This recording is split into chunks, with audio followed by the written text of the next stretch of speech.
Hello बच्चों, this is Madhav Kumar. Welcome to my channel physics driver. इस session में हम देखेंगे क्लास 12 के एनसीईआरटी फिजिक्स का न्यूमेरिकल सॉल्यूशन 1.6 से आगे का पढ़ाव इस सेशन में हम सॉल्व करेंगे। इससे पिछली 3 वीडियो में मैंने 1.1 से लेकर 1.5 तक की सारी न्यूमेरिकल सॉल्व करा दी है। आइए बिना देर किए हुए 1.6 से आगे का पढ़ाव लेकर चलते हैं। हमारे पास किताब है, आपके पास भी किताब होनी चाहिए। नहीं है कोई बात नहीं, मैं क्वेश्चन को पढ़ूंगा, आप वीडियो को पॉज करके क्वेश्चन को अपने कॉपी पर लिखिए, फिर उसका सॉल्यूशन देखिए, ताकि पूरी कॉन्सेप्ट आपको समझ में आ जाए। बिना क्वेश्चन पढ़े क्वेश्चन समझना तो मुश्किल हो जाता है। आइए 1.6 नंबर क्वेश्चन क्या कहता है, मैं पढ़ रहा हूं। 4 बिंदु आवेश Q1, Q2, Q3 तथा QD, 4 बिंदु आवेश दिया हुआ है आपको। 10 सेंटीमीटर भुजा के किसी वर्ग ABCD के शीर्ष पर अवस्थित है, और यह चारों आवेश किसी वर्ग के चारों शीर्ष पर अवस्थित है, जिस वर्ग की भुजा 10 सेंटीमीटर है। वर्ग के केंद्र पर रखे 1 माइक्रोकूलम आवेश पर लगने वाला बल कितना होगा। और कह रहा है कि उस वर्ग के केंद्र पर 1 माइक्रोकूलम का कोई चार्ज रखा हुआ है, उस पर उस चारों आवेश के कारण कितना विद्युत बल लगेगा। चित्र बनाते हैं और फिर इसका सॉल्यूशन देखते हैं। किसी भी क्वेश्चन का सॉल्यूशन करने से पूर्व फिजिक्स में खास करके चित्र डिराइव करना बहुत ही जरूरी होता है। तो QA आवेश दे रखा है आपको 2 माइक्रोकूलम का, Q2 आवेश दे रखा है आपको -5 माइक्रोकूलम का, Q3 आवेश दे रखा है आपको 2 माइक्रोकूलम का, Q4 आवेश उसी प्रकार से दे रखा है आपको 5 माइक्रोकूलम का, और यह पांचों किसी वर्ग के शीर्ष पर रखा हुआ है, जिस वर्ग का भुजा 10 सेंटीमीटर है। इस वर्ग की भुजा है 10 सेंटीमीटर। इस 10 सेंटीमीटर से हमारा क्या लेना देना है वो भी देख लेते हैं। इसके केंद्र पर 1 माइक्रोकूलम का एक आवेश रखा हुआ है, और उस आवेश पर पूछ रहा है कि शीर्ष पर रखे चारों आवेश के कारण कितना बल लगेगा। उम्मीद है पूरी तरह से क्वेश्चन समझ में आ गई होगी। इसमें कूलाम के नियम का प्रयोग करेंगे कि 2 स्थिर बिंदु आवेश की सहायता से यहां पर देखेंगे बल किस प्रकार से निकलता है। कूलाम का नियम क्या पढ़े, F बराबर K Q1 Q2 upon R square. लिख दीजिए कूलाम के नियम से, कूलाम के नियम से दो आवेश को लेकर सॉल्व करते हैं। सर्वप्रथम देख लेते हैं शीर्ष A B C और D। A और C की बात देखेंगे, क्योंकि दोनों चार्ज जो है उसका वैल्यू बराबर है। 2 माइक्रोकूलम का चार्ज शीर्ष A पर, 2 माइक्रोकूलम का चार्ज शीर्ष C पर, तो दोनों के द्वारा लगने वाला बल भी जो होगा जाहिर सी बात है बराबर होगा नहीं, और उसका वैल्यू कितना होगा तो वैल्यू निकाल लेंगे हम इस फार्मूले से। तो बात करते हैं कि FA बराबर किसके होगा, FC के, दोनों का वैल्यू बराबर होगा, और वैल्यू है कितना तो वो आ जाएगा आपका K। Q1 का वैल्यू हो जाएगा 2 इंटू Q2 का वैल्यू हो जाएगा 1। किसी एक का वैल्यू रख के निकालेंगे। अपॉन में इसके बीच की दूरी कितनी है, आप देखिए चारों शीर्ष से केंद्र तक की दूरी जो है वह बराबर है। कोई फिक्स दूरी ले लेते हैं, इसमें x दूरी ले लिए, x दूरी ले लिए, x दूरी ले लिए, x बात समझ में आ रही है। तो दूरी ले ली कोई फिक्स, क्योंकि सब दूरी समान है। ऐसे दूरी निकाल भी सकते हैं वर्ग के विकर्ण द्वारा, है ना। तो यहां पर देखिए x रख दिए और स्क्वायर है, स्क्वायर हो गया। यही दूरी किसके लिए आएगा, FC के लिए भी आएगा, और यही दूरी FA के लिए भी आएगा। तो दोनों बल क्या है, दोनों बल का वैल्यू जो है वह इक्वल हो गया। अब वैल्यू इक्वल है, इसका रिजल्टेंट किस प्रकार से निकालेंगे तो देखते हैं। पहले बल किस दिशा में लग रहा है, 2 माइक्रोकूलम का धन आवेश है, 2 माइक्रोकूलम का धन आवेश है ना, और 1 माइक्रोकूलम का भी क्या है, धन आवेश ही है। तो धन आवेश और धन आवेश के बीच किस प्रकार का बल लगता है, प्रतिकर्षण का बल लगता है। तो 2 माइक्रोकूलम का चार्ज 1 माइक्रोकूलम को क्या करेगा, दूर की ओर भेजेगा। तो दूर की ओर की दिशा किधर होगी, इस दिशा की ओर होगी। किसके कारण, इस माइक्रोकूलम के कारण। फिर इस पर इसके कारण किस दिशा में बल लगेगा, तो इस दिशा में बल लगेगा। आप देख रहे हैं दोनों का डायरेक्शन क्या हो गया, अपोजिट हो गया। तो जब किसी एक पॉइंट पर लगने वाले दो बलों का डायरेक्शन विपरीत हो जाता है तो उसका रिजल्टेंट हम किस प्रकार से निकालते हैं, दोनों में डिफरेंस कर देते हैं, दोनों में डिफरेंस कर देते हैं। मतलब कि परिणामी हो जाएगा परिणामी of F A and F C, F A and F C बराबर क्या हो जाएगा, F A minus F C, है ना। कुल मिलाकर दोनों का वैल्यू बराबर है और बराबर मास बराबर को घटाओगे जीरो आओगे। समझ में आ रहा है। ठीक उसी प्रकार से देखेंगे शीर्ष बी पर और शीर्ष बी पर रखे हुए बल के द्वारा कितना जनरेट हो रहा है। शीर्ष बी और शीर्ष बी पर देखिए आप, फिर वही बात है, नहीं सेम प्रॉपर्टीज है और सेम वैल्यू है, 5 माइक्रोकूलम 5 माइक्रोकूलम। तो जितना बल शीर्ष बी पर रखा हुआ आवेश आरोपित करेगा 1 माइक्रोकूलम के आवेश पर, उतना ही बल शीर्ष डी पर भी रखे आवेश आरोपित करेगा 1 माइक्रोकूलम के आवेश पर।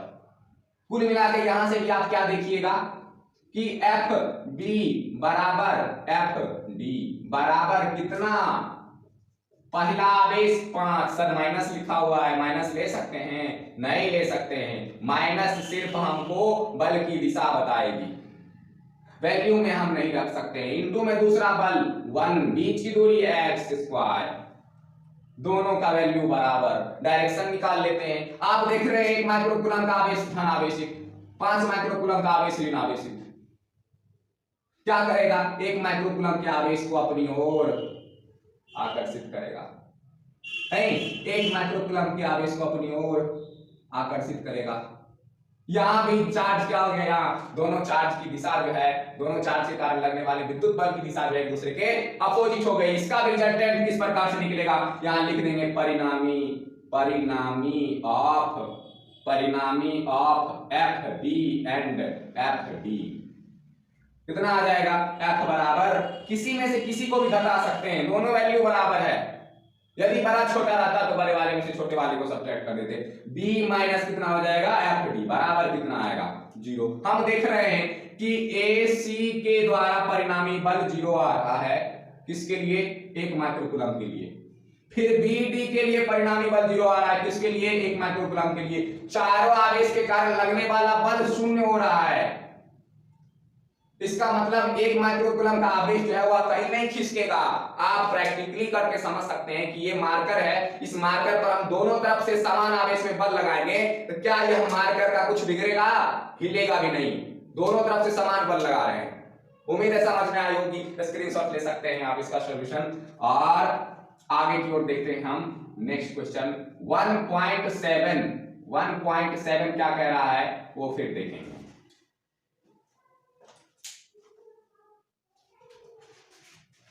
देखिए 1.7 नंबर क्वेश्चन जो है वह कॉन्सेप्ट के बेस पे है। इसमें 2 क्वेश्चन दे रखे हैं आपको ए और बी करके। एक क्वेश्चन कह रहा है स्थिर विद्युत क्षेत्र रेखा एक संतत वक्र होती है। सही बात है, स्थिर विद्युत क्षेत्र रेखा तो संतत वक्र नहीं होती है, अर्थात कोई क्षेत्र रेखा एकाएक टूट सकती है, ये तो गलत बात है। जब संतत वक्र होती है तो कैसे टूटेगी, और टूट सकती है तो क्यों, है ना, और नहीं टूट सकती है तो क्यों, ये पूछ रहा है आपसे। देखिए जब भी कोई 2 चार्ज हम लेते हैं तो 2 चार्ज के बीच जो है वह क्या लगता है, क्या लगता है वो, 2 चार्ज के बीच एक प्रकार का बल लगता है। बल कैसे लगता है, दोनों चार्ज के बीच जो है वह इलेक्ट्रिक फील्ड जनरेट होने के कारण, और इलेक्ट्रिक फील्ड जब जनरेट होती है तो एक काल्पनिक रेखाएं जो है एक तरफ से दूसरी तरफ गुजरती हैं, और किधर से किधर, धनावेश से ऋणावेश की ओर। और वो रेखाएं किस प्रकार की होती हैं, वो रेखाएं संतत वक्र की तरह होती हैं, है कि नहीं। कह रहा है क्वेश्चन में यदि रेखाएं एकाएक टूट नहीं सकती तो क्यों। एकाएक टूटने का तात्पर्य यह है कि प्लस क्यू से चला इस तरह और एकाएक पहुंच गया कहां, प्लस क्यू से रेखाएं चली और एकाएक माइनस क्यू चार्ज पहुंच गई। टूटती हुई कहां दिखाई दे रही है आपको, दिख रहा है ना, यहां देखिए इस पॉइंट पे रेखाएं टूटती हुई नजर आ रही है।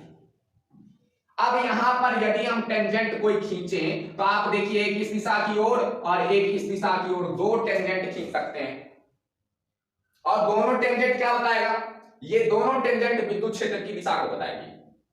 जो कि असंभव है। किसी एक पॉइंट पर एक साथ खींचा गया कोई भी स्पर्श रेखा विद्युत क्षेत्र की एक ही दिशा को निरूपित कर सकती है, ना कि दो रेखाओं को। उम्मीद है समझ में आया होगा। इसलिए विद्युत क्षेत्र रेखाएं जो है वह संतत वक्र होती है, ना कि वह एकाएक टूट सकती है। यदि एकाएक टूटेगी तो टूटने वाले स्थान पर खींचा गया स्पर्श रेखा एक साथ दो विद्युत क्षेत्र की दिशा को प्रदर्शित करेगा, जो कि असंभव है। इतनी बात आप इसके आंसर में लिख सकते हैं। मैं एक बार फिर से रिकॉल कर दे रहा हूं, क्या लिखना है, लिखिएगा।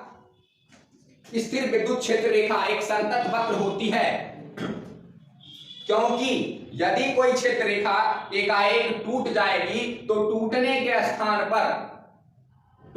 स्थान पर खींचा गया स्पर्श रेखा विद्युत क्षेत्र की दो दिशाओं को प्रदर्शित करेगा, जो कि असंभव है। लिख लिया। अब देखते हैं 1.7 का बी नंबर क्वेश्चन क्या कह रहा है। बी नंबर क्वेश्चन कह रहा है स्पष्ट कीजिए कि दो क्षेत्र रेखाएं कभी भी एक दूसरे का प्रतिच्छेदन नहीं करती है। क्यों नहीं करती है? यह बात भी सही है, नहीं कर सकती है। दो बल रेखाएं जो हैं आप इसी चित्र की सहायता से समझ सकते हैं। ए बी इसी में समझ सकते हैं। नहीं, अलग बना देता हूं, घबरा जाना है ना। एक देखिए, प्लस पे से आवेश निकलेगा, माइनस पे जाएगा, प्लस पे आवेश निकलेगा, माइनस पे जाएगा। नियत खराब है, समझ रहे हो। प्लस पर से चलेगा और माइनस पे खत्म, प्लस पे से चलेगा माइनस पे खत्म। देखिए यहां पर क्या होता है, एक रेखाएं दूसरी रेखा को काटती हुई नहीं जाएगी, भले ही एक दूसरे से चिपकी हुई माइनस क्यू आवेश तक पहुंचेगी, है ना, पूरी वक्र के साथ, पूरी घुमावदार लचकदार डोरी के समान। लेकिन यदि एक रेखा दूसरे रेखा का परिच्छेदन करती है तो फिर क्या होता है। हम जानते हैं कि खींचे गए वक्र के किसी भी पॉइंट पर बनाया गया या खींचा गया कोई भी स्पर्श रेखा विद्युत क्षेत्र की दिशा को प्रदर्शित करती है। कहीं भी आप खींच लीजिएगा स्पर्श रेखा, वह विद्युत क्षेत्र की दिशा को प्रदर्शित करेगा। यहां पर इस दिशा में, यहां पर इस दिशा में, यहां पर आप बताइए किस दिशा में होगा। यहां देखिए दो टेंजेंट हम खींच सकते हैं, इस दिशा में, एक इस दिशा में। दो विद्युत क्षेत्र रेखाएं प्रदर्शित हो रही हैं और यह असंभव है। इसके आंसर में भी आप लिख सकते हैं कि दो विद्युत क्षेत्र रेखाएं कभी एक दूसरे का प्रतिच्छेदन नहीं करती है, क्योंकि प्रतिच्छेदी बिंदु पे एक साथ विद्युत क्षेत्र की दो दिशाएं प्रदर्शित होती है, जो कि असंभव है।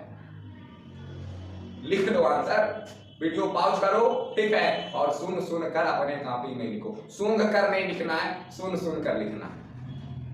आइए देखते हैं 1.8 नंबर क्वेश्चन का सॉल्यूशन क्या कहता है। 1. एनसीईआरटी फिजिक्स के न्यूमेरिकल की सबसे बड़ी बात यह होती है कि हर एक क्वेश्चन जो है, हर एक क्वेश्चन क्या कहता है, एक अलग अलग अपना कॉन्सेप्ट लेकर आता है। अगर आपको थ्योरी पढ़ना पसंद नहीं है, सिर्फ आप न्यूमेरिकल सॉल्व करते हैं और सॉल्व करना आ जाता है, तो फिजिक्स आ गई। फिजिक्स की सबसे बड़ी बात होती है कि किसी भी बुक का न्यूमेरिकल यदि सॉल्व करना आपको आ गया, मतलब फिजिक्स आ गया। एनसीईआरटी फिजिक्स जो है अपने हर एक क्वेश्चन के साथ बेस्ट कंसेप्ट लेकर आता है।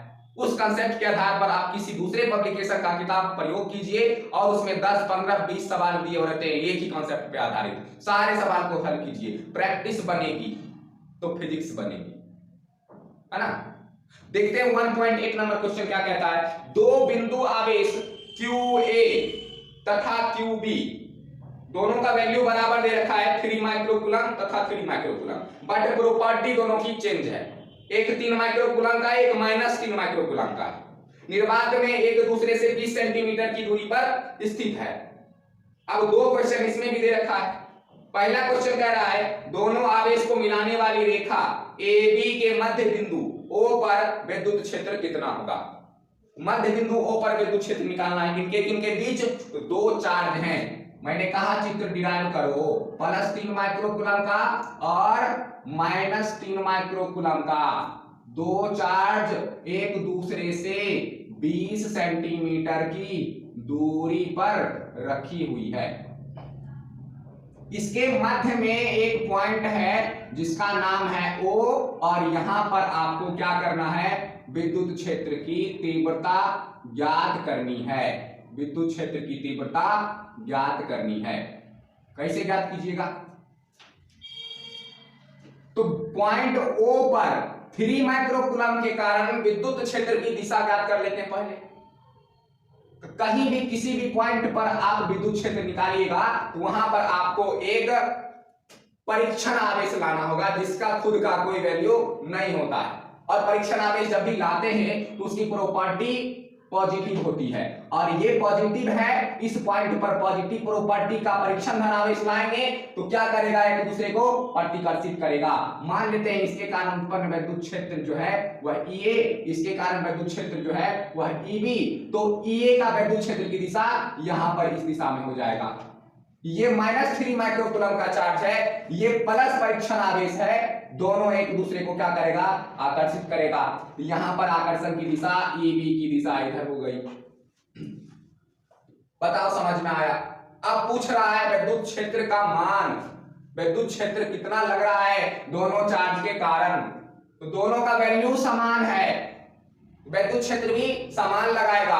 कुल विद्युत क्षेत्र निकालेंगे तो दोनों को ऐड कर देंगे, क्यों, क्योंकि दोनों का डायरेक्शन एक है। रिजल्टेंट निकालने के लिए जब डायरेक्शन विपरीत होता है तो डिफरेंस करते हैं, डायरेक्शन सेम होता है तो ऐड करते हैं। आइए समझते हैं यहाँ पे EA बराबर किसके बहुआ, EB के, और फार्मूला कौन सा लगाओगे, KQ/R²। ये फार्मूला है बिंदु आवेश के कारण उत्पन्न विद्युत क्षेत्र की तीव्रता का।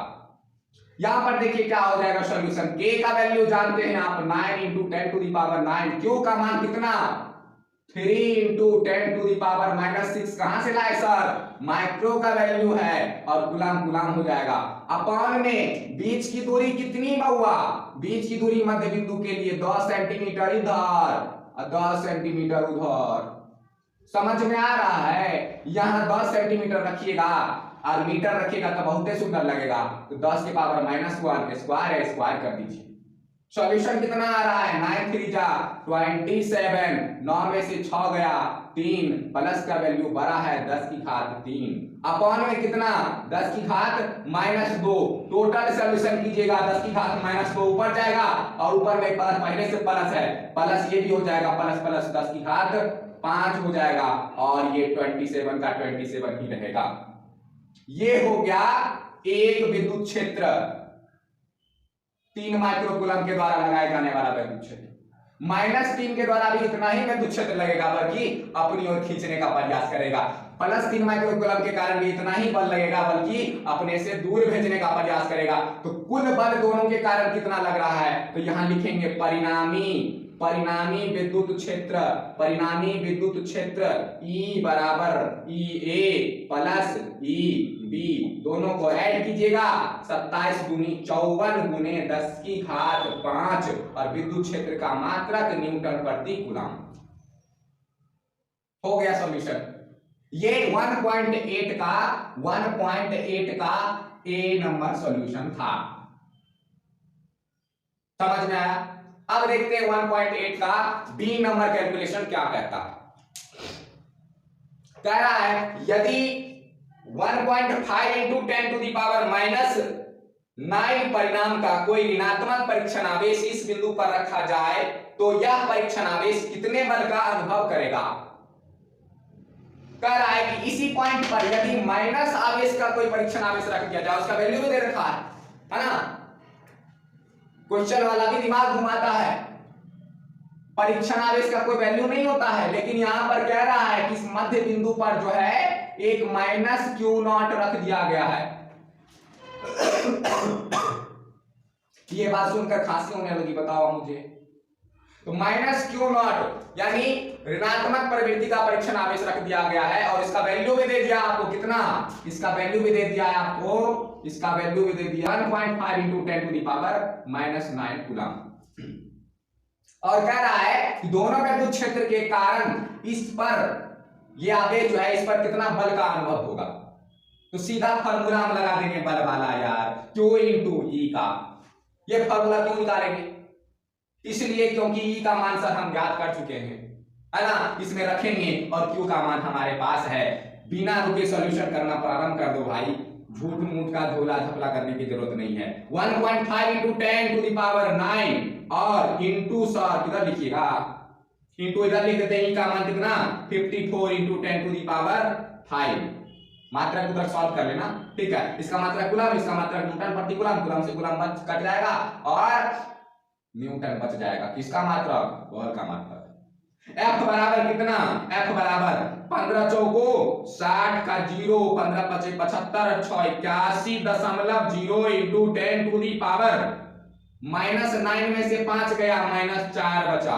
सार्थक अंक में लिख दे, F बराबर डिसिमल इधर जाएगा 8.1 और एक अंक यहाँ पे घट जाएगा कि बढ़ जाएगा, बढ़ जाएगा। बढ़ेगा तो माइनस में बढ़ेगा तो घटेगा ना, कंफ्यूज हो रहा है, कंफ्यूज। ये हो गया 1.8 का बी नंबर क्वेश्चन। पूरी इजी कैलकुलेशन मैंने बताई। आज के लिए इतना ही रहने देते हैं, धन्यवाद। चैनल को सब्सक्राइब करें नेक्स्ट वीडियोस के नोटिफिकेशन के लिए।